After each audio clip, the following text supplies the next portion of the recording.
Welcome to another edition of All Things Cyber with Dr. Dave Martin. Well, hi, it's Dr. Dave Martin again. And I know it's been a while, but I've kind of had to think about what I wanted to talk about in the next episode of All Things Cyber. What I'd like to talk about in this episode is, why do you want to get into cybersecurity? Why should someone get into cybersecurity? Cybersecurity, that sounds sexy. I mean, how many of us has watched the movies and seen the cyber guy in like NCIS or Hawaii Five-0 or some movie about hacking in somewhere, and the guy sits behind his terminal and stares at the screen, and then he turns around and says, "I'm in, let's do it." Sounds cool, right? We'd all like to do that. The other reason that people want to get into cybersecurity, because it's a growing field, and there certainly is a lot of job security and a lot of opportunities. And there's different roles, and there's a lot of ways that your career path can develop. And it is fulfilling, because whether you're in cybersecurity with industrial control systems or you're in cybersecurity to protect the networks, that's your job. Your job is to protect the grid. And it's kind of rewarding knowing that you're doing your part in keeping the rest of America and the rest of the world, in fact, moving along. Cybersecurity certainly does have some competitive salaries. And that's really important. Having enough money to live off of and to live on and enjoy life, that's important.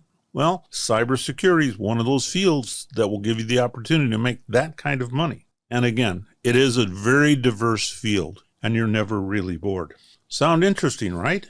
Well, not so fast. There are quite a number of misconceptions about the career field.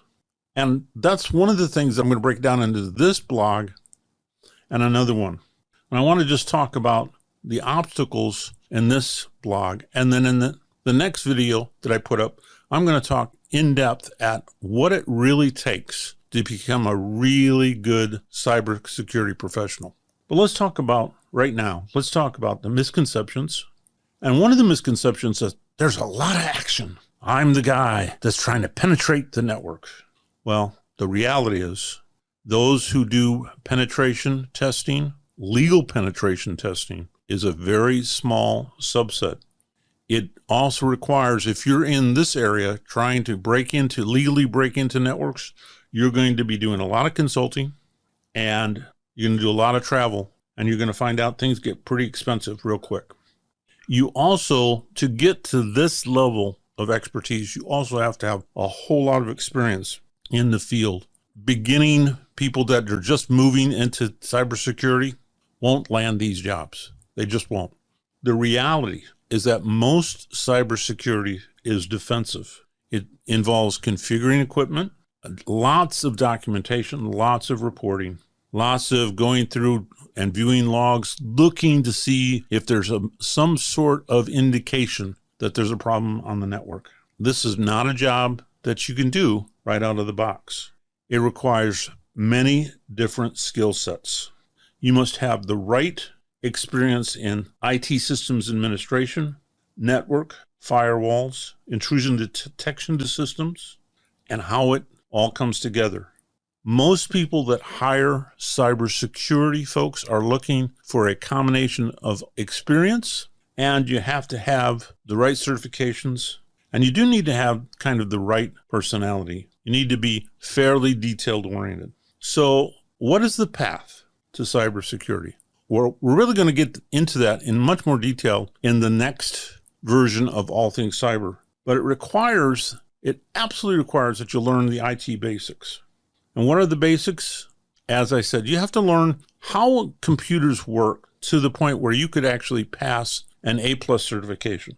You need to understand networking, how traffic is passed around the network. You need to understand protocols, TCP/IP. You need to understand the OSI stack, and we'll talk about that in the next session as well. You need to understand firewalls, intrusion detection devices, virtual private networks, and so on. And again, we will talk about that in more depth in the next session. In short, becoming a cybersecurity subject matter expert takes probably, before you're actually considered a subject matter expert or consultant, it's probably going to take a good 5 to 10 years of experience in many different areas of IT before you really can move into what I would call being a cybersecurity professional. Now, one thing before we end, you notice that I didn't mention programming.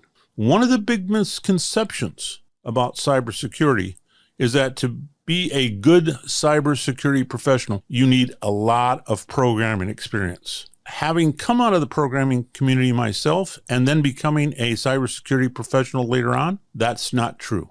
You do need to have a really good handle on the concepts of programming, and it certainly would be better if you knew how to do scripting like PowerShell scripting or Bash scripting, simply because there's a lot of things that you can automate in terms of like you can do a Bash script or a PowerShell script that will parse through and look at a log so you don't have to spend a lot of time looking through that. But knowing every single detail of a programming language and having that kind of programming skill, you don't need it to be a good cybersecurity pro. To be a good cybersecurity subject matter expert, you need to be a really good generalist at all of the areas that I mentioned. Why? Because when you get to the point where you are a cybersecurity subject matter expert, you're going to be asked to do a lot of troubleshooting, design. You're going to get a lot of specific questions that sometimes are kind of like, seem like they're off the wall. You have to be able to draw on just a very deep well of experience to be good in this career field. Well, that's it for now. In the next session, we are going to take a look in much more detail about what I think is absolutely necessary for you to become a good cybersecurity professional. I'm Dr. Dave Martin, and that is it for this edition of All Things Cyber. Talk to you soon.